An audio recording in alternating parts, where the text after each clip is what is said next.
Scena halucinantă de pe ulița satului a fost filmată de un localnic cu telefonul mobil. În imagini se poate vedea cortegiul funerar care înnoată parcă prin noroi în drumul spre cimitir.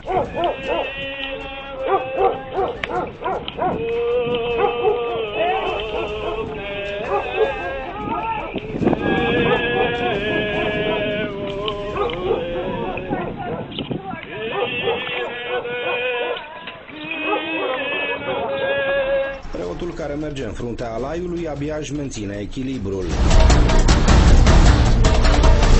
Trupul neînsuflețit al bătrânei este transportat cu o căruță ținută de pe margine de câțiva bărbați pentru a nu se răsturna.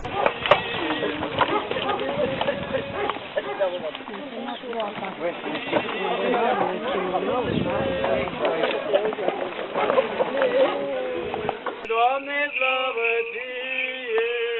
Că Tu ești învierea și viața și odihna sufletului adormitei roabei Tale.